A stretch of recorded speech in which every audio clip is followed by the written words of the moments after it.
और सीएम भजनलाल शर्मा की अध्यक्षता में हुई राज्य कैबिनेट बैठक में कई महत्वपूर्ण निर्णय लिए गए हैं। बैठक में कई अहम फैसले लिए गए हैं। पेंशनर्स को घर बैठे जीवन प्रमाण पत्र जमा करने की सुविधा देने का फैसला किया गया है, जिससे बुजुर्गों को राहत मिलेगी। वहीं राज्य में निवेश और आईटी सेक्टर को बढ़ावा देने के लिए डेटा सेंटर को उद्योग का दर्जा देने, इसके साथ ही इंडस्ट्रियल डेवलपमेंट पॉलिसी को मंजूरी दी गई है। सरकार का मानना है कि इन फैसलों से रोजगार और निवेश के नए अवसर बढ़ेंगे। तो कैबिनेट के ये बड़े फैसले आपके सामने हैं। युवाओं के लिए नए रोजगार अवसरों का दावा है। 25 मई से वंदे गंगा जल संरक्षण पर भी कार्यक्रम शुरू होगा। वहीं दिव्यांग बच्चों को पेंशन के लिए एक बार सर्टिफिकेट देना होगा। जैसलमेर के घोटारू में सोलर कंपनी को हेक्टेयर कई 1100 से ज्यादा हेक्टेयर जमीन आवंटित की गई है। युवाओं के लिए नए रोजगार अवसरों का दावा है और राजस्थान इंडस्ट्रियल पॉलिसी को मंजूरी दी गई है। कैबिनेट के माध्यम से कुछ निर्णय लिए हैं, जिसमें सबसे पहला है राजस्थान की इंडस्ट्रियल डेवलपमेंट पॉलिसी 2026। ये पहली बार है राजस्थान के अंदर जहां इंडस्ट्री के अंदर शामिल करा गया है GCCs, global capacity centres, hotel, data centres, warehouses, IT services, recycling plants, logistics, इन सब को, चाहे रेवेन्यू हो, चाहे रिको हो, चाहे पूरा का पूरा अलग अलग विभाग हो, सबके अंदर मान्यता दे दी गई है कि ये अब इंडस्ट्री के अंदर आते हैं। इसमें 19 करोड़ से अधिक वृक्षारोपण हुआ है। वो अभियान भी इसी के अंदर जुड़ा है। इसी अभियान के तहत हम एडवांस के अंदर गड्ढों की खुदाई भी करेंगे और इस तरह से इस अभियान को हम एक व्यापक और इसको एक जन चेतना का इसमें स्वरूप देंगे। और ये अभियान सभी जिला, ब्लॉक, ग्राम पंचायत स्तर पर शहरी क्षेत्रों में जल स्रोतों, रिवर, तालाबों, जल संरक्षण ढांचों, स्वच्छ अभियान, श्रमदान, दीप प्रोजल जैसे कार्यक्रमों आयोजित किए जाएंगे। वंदे गंगा प्रभात, जिसके तहत प्रभात फेरी, कलश यात्राएं, साइकिल रैली व नुक्कड़ नाटकों के माध्यम से जल संरक्षण की परंपरा के बारे में जागरूकता फैलाई जाएगी। कि हमारी जो आने वाली विकास की संरचनाएं हैं, विकास का जो हमारे आयाम है, उनको कैसे उस डेटा के माध्यम से हर उसमें डेटा रहेगा और जिस भी गांव से लेकर के, शहर से लेकर के, वार्ड से लेकर के वहां की क्या क्या आवश्यकताएं हैं।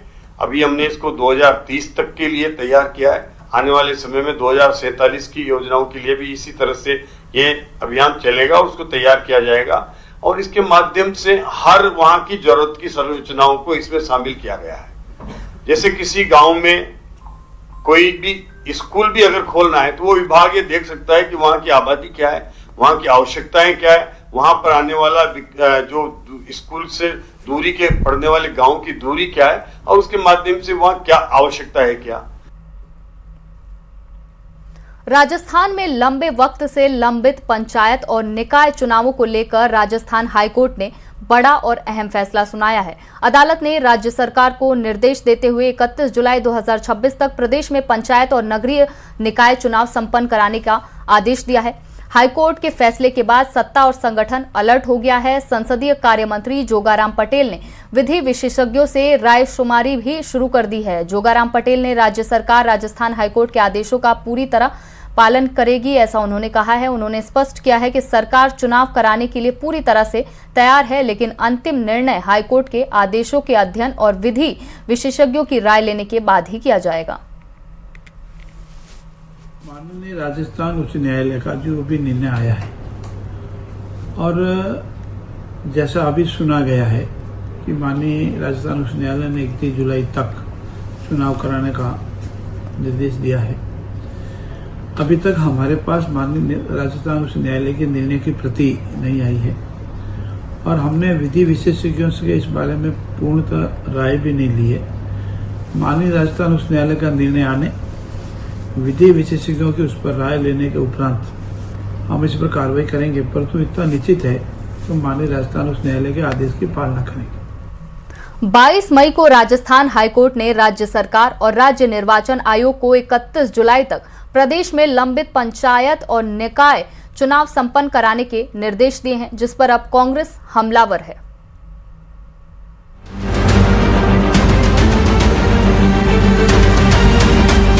प्रदेश में पंचायत और स्थानीय निकाय चुनाव को लेकर पिछले कई महीनों से चल रहा सस्पेंस 22 मई को पूरी तरह खत्म हो गया। राजस्थान हाई कोर्ट ने राज्य सरकार के चुनाव टालने वाले प्रार्थना पत्र पर अपना ऐतिहासिक और बड़ा फैसला सुना दिया।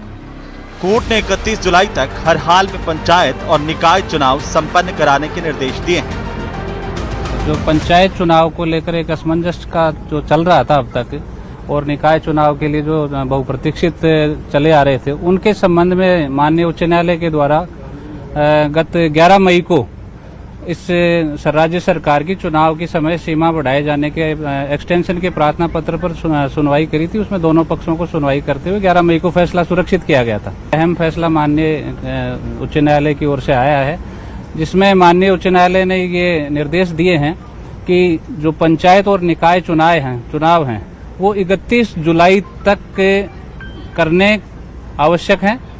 31 जुलाई तक आपको कंप्लीट करने हैं। इससे पहले जो निर्देश और माननीय उच्च न्यायालय ने दिए हैं कि इससे पहले 20 जून तक जो ओबीसी आयोग है वो अपनी जो रिपोर्ट है वो प्रस्तुत करेगा। इससे पहले हाईकोर्ट ने राज्य सरकार को 15 अप्रैल 2026 तक पंचायत और निकाय चुनाव करवाने के निर्देश दिए थे, जिसे बाद में सुप्रीम कोर्ट ने भी बरकरार रखा था। हालांकि राज्य सरकार ने ओबीसी आयोग की रिपोर्ट में देरी का हवाला देते हुए चुनाव कराने के लिए अतिरिक्त समय की मांग की थी। बहरहाल मामले में सभी पक्षों की दलीलें सुनने के बाद खंडपीठ ने 11 मई को फैसला सुरक्षित रख लिया था। 22 मई को अदालत ने स्पष्ट किया कि लोकतांत्रिक व्यवस्था को बनाए रखने के लिए समय पर चुनाव कराना आवश्यक है और इसमें अनावश्यक देरी स्वीकार नहीं है। वो अपील में जा सकते हैं जी, खंडपीठ में या सुप्रीम कोर्ट, क्योंकि तो खंडपीठ का ही फैसला था, तो हो सकता है इसका सुप्रीम कोर्ट में एसएलपी के माध्यम से अपील में जाया जा सकता है। लेकिन मुझे लगता है कि सरकार का जो रुख है वो भी चुनाव कराने का ही है। थोड़ा डिले तो हुआ है चुनाव कराने में, लेकिन अब लग रहा है कि सरकार भी इसको लेकर प्रतिबद्ध है। चुनाव आयोग की तैयारियां पूरी हैं। अब जो लगा बातचीत से जो फैसला सुरक्षित किया था, तो पिछली बार उन्होंने बताया था कि हमारी तैयारियां पूरी नहीं जी। थोड़ा पिछली बार उनकी दलील थी कि कुछ गर्मी की वजह से, बारिश का मौसम है या फिर जो स्कूल चल रही हैं उसमें शिक्षकों की नियुक्ति की जानी है बीएलओ के रूप में, तो वो कुछ कठिनाइयों का कहा गया था। लेकिन जो हमारे न्यायाधीश महोदय हैं उन्होंने स्पष्ट निर्देश दिए हैं कि किसी भी रूप में आप संसाधनों को और बढ़ाकर 31 जुलाई तक आप चुनाव संपादित करें।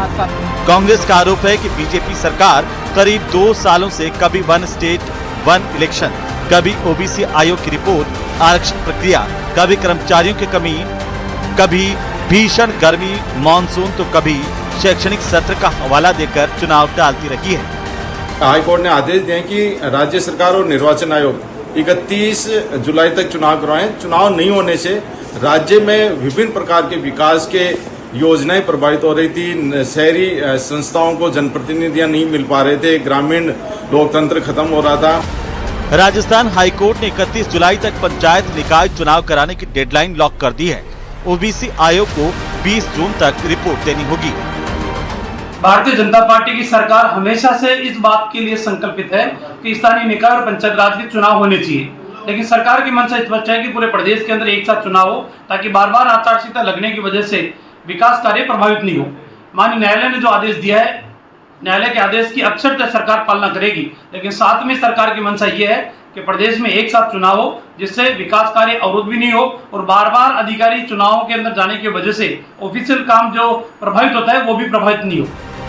हाईकोर्ट के इस फैसले के बाद अब राज्य सरकार के पास सीमित विकल्प बचे हैं। राजनीतिक गलियारों में सरकार के अगले कदमों को लेकर 3 मुख्य रणनीतियों पर चर्चा तेज है।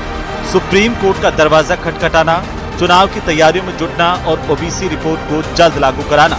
न्यूज़ 18 राजस्थान के लिए जयपुर से अरबाज अहमद की रिपोर्ट।